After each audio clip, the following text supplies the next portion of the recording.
आज हम आपको भारत के राष्ट्रपति रहे और मिसाइल मैन के नाम से प्रसिद्ध डॉक्टर एपीजे अब्दुल कलाम के जीवन के बारे में बताएंगे।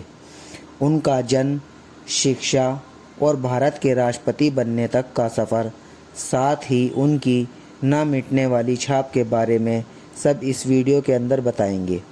दोस्तों, लेकिन आपसे गुजारिश है कि अगर आपने हमारे चैनल नॉलेज फायर को अभी तक सब्सक्राइब नहीं किया है तो सब्सक्राइब कर दीजिए, साथ ही बेल आइकन को प्रेस करना ना भूलें, जिससे आपको हमारी हर नई वीडियो की नोटिफिकेशन मिलती रहे।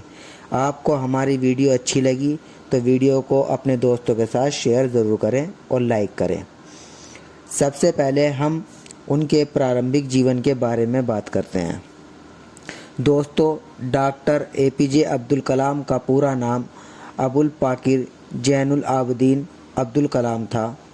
उनका जन्म 15 अक्टूबर सन 1931 को धनुषकोडी ग्राम रामेश्वर, तमिलनाडु के एक मध्य वर्ग मुस्लिम अंसार परिवार में हुआ था। इनके पिता का नाम जैनुल आबदीन था। वह अनपढ़ थे और आर्थिक स्थिति भी ठीक रही थी। इनके पिता मछुआरों को नाव किराए पर देने का कार्य करते थे। डॉक्टर एपीजे अब्दुल कलाम सहित ये 5 भाई थे और इनकी 5 बहनें थीं और इनका परिवार एक संयुक्त परिवार में रहता था। एपीजे अब्दुल कलाम अपने पिता के जीवन से बहुत प्रभावित थे। 5 वर्ष की उम्र में रामेश्वर की पंचायत के प्राथमिक विद्यालय में उनकी शिक्षा प्रारंभ हुई।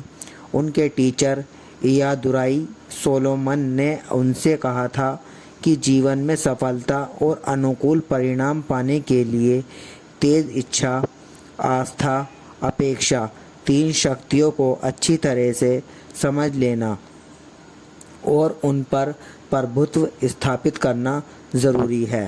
प्रभुत्व का मतलब होता है यानी कि उनके ऊपर एक महारत हासिल करना। जब वह 5वीं कक्षा में पढ़ रहे थे तब उनके शिक्षक यानी कि टीचर ने समुद्र तट पर उड़ रहे पक्षियों को दिखाकर अच्छे से समझाया। इन्हीं पक्षियों को देखकर डॉक्टर एपीजे अब्दुल कलाम ने भविष्य में विमान विज्ञान में जाने का फैसला किया था। अब्दुल कलाम ने अपनी शुरू की पढ़ाई जारी रखने के लिए अखबार बांटने का काम भी किया था। सन 1950 में मद्रास इंस्टीट्यूट ऑफ टेक्नोलॉजी से अंतरिक्ष विज्ञान में स्नातक की शिक्षा प्राप्त की। इसके बाद उन्होंने हावरक्राफ्ट परियोजना में काम करने के लिए भारतीय रक्षा अनुसंधान एवं विकास संस्थान में प्रवेश लिया। 1962 में भारतीय अंतरिक्ष अनुसंधान संगठन में आने के बाद उन्होंने सफलतापूर्वक कई उपग्रह प्रक्षेपण परियोजनाओं में अपनी भूमिका निभाई और परियोजना निदेशक के रूप में भारत के पहले उपग्रहण प्रक्षेपण यान SLV-3 के निर्माण में महत्वपूर्ण भूमिका निभाई, जिसको जुलाई 1982 में रोहिणी उपग्रह सफलतापूर्वक अंतरिक्ष में प्रक्षेपित किया गया था। यहाँ पे प्रक्षेपित का मतलब है, यहाँ पर प्रक्षेपित के मतलब से आशय है आपका सैटेलाइट, ठीक है। इस तरह भारत भी अंतर्राष्ट्रीय अंतरिक्ष क्लब का सदस्य बना। डॉक्टर एपीजे अब्दुल कलाम को इसरो लॉन्च व्हीकल प्रोग्राम का श्रेय दिया जाता है। डॉक्टर एपीजे अब्दुल कलाम ने ही स्वदेशी लक्ष्य भेदी नियंत्रित मिसाइल्स को डिज़ाइन किया था। उन्होंने अग्नि एवं पृथ्वी जैसी स्वदेशी तकनीकी मिसाइल्स को बनाया था। डॉक्टर एपीजे अब्दुल कलाम जुलाई 1992 से दिसंबर 1999 तक रक्षा मंत्री के विज्ञान सलाहकार और सुरक्षा शोध तथा विकास विभाग के सचिव रहे। इन्होंने पोखरण में दूसरी बार परमाणु परीक्षण भी परमाणु ऊर्जा के साथ मिलाकर किया और इस प्रकार भारत ने परमाणु हथियार के निर्माण की क्षमता प्राप्त करने में सफलता हासिल की। यह भारत सरकार के मुख्य वैज्ञानिक सलाहकार भी रहे।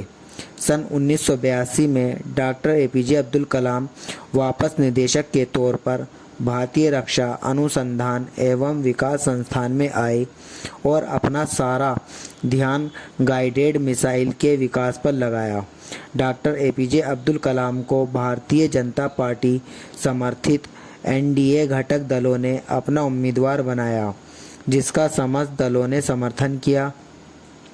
90% बहुमत द्वारा 18 जुलाई सन 2002 को डॉक्टर एपीजे अब्दुल कलाम को भारत का राष्ट्रपति चुना गया। 25 जुलाई सन 2007 को इनका कार्यकाल समाप्त हुआ। डॉक्टर एपीजे अब्दुल कलाम अपनी ज़िंदगी में अनुशासन प्रिय थे और शाकाहारी भोजन को पसंद करते थे। डॉक्टर एपीजे अब्दुल कलाम द्वारा लिखी अपनी जीवनी विंग्स ऑफ फायर युवाओं के लिए प्रेरणा देती है। दक्षिण कोरिया में डॉक्टर एपीजे अब्दुल कलाम की लिखी गई पुस्तकों की बहुत मांग है। वहाँ इन्हें बहुत पसंद किया जाता है। डॉक्टर एपीजे अब्दुल कलाम भारत को अंतरिक्ष विज्ञान के क्षेत्र में दुनिया का सिरमौर राष्ट्र बनते देखना चाहते थे, जिसको इन्होंने अपनी किताब इंडिया 2020 में लिखा है। डॉक्टर एपीजे अब्दुल कलाम का कहना था, सॉफ्टवेयर का क्षेत्र सभी वर्जनाओं से मुक्त होना चाहिए। डॉक्टर एपीजे अब्दुल कलाम राष्ट्रपति कार्यालय छोड़ने के भारतीय प्रबंधन संस्थान शिलोंग, भारतीय प्रबंधन संस्थान अहमदाबाद, भारतीय प्रबंधन संस्थान इंदौर और भारतीय विज्ञान संस्थान बेंगलोर के एक विजिटिंग प्रोफेसर बन गए। इसके अलावा भारतीय अंतरिक्ष विज्ञान एवं प्रौद्योगिकी संस्थान तिरुवनंतपुरम के कुलाधिपति रहे। साथ ही अन्ना विश्वविद्यालय में एरोस्पेस इंजीनियरिंग के प्रोफेसर और कई अन्य शैक्षणिक और अनुसंधान संस्थाओं में सहायक बन गए। डॉक्टर एपीजे अब्दुल कलाम ने बनारस हिंदू विश्वविद्यालय और अन्ना विश्वविद्यालय में सूचना प्रौद्योगिकी और अंतर्राष्ट्रीय सूचना प्रौद्योगिकी संस्थान हैदराबाद में सूचना प्रौद्योगिकी के क्षेत्र में पढ़ाया। डॉक्टर एपीजे अब्दुल कलाम ने युवाओं के लिए मई 2012 में एक कार्यक्रम मैं आंदोलन को क्या दे सकता हूँ का शुभारंभ किया। डॉक्टर एपीजे अब्दुल कलाम को 2003 और 2006 में MTV youth icon of the year के लिए भी नामांकित किया गया था। डॉक्टर एपीजे अब्दुल कलाम को 27 जुलाई 2015 को भारतीय प्रबंधन संस्थान शिलोंग में रहने योग्य गृह पर एक स्पीच देते समय कार्डियो अटैक यानी दिल का दौरा आने पर गिर पड़े और लगभग 6:30 बजे इनको गंभीर हालत में बैथानी अस्पताल में इनकी मृत्यु की पुष्टि कर दी गई।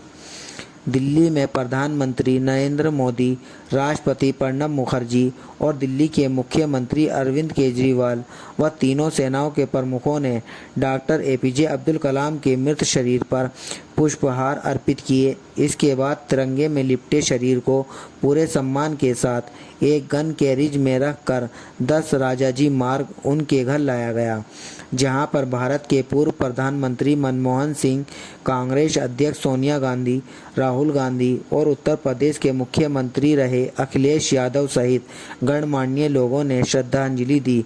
साथ ही भारत सरकार ने पूर्व राष्ट्रपति डॉक्टर एपीजे अब्दुल कलाम के निधन पर उनके सम्मान के रूप में 7 दिवसीय राजकीय शोक की घोषणा की।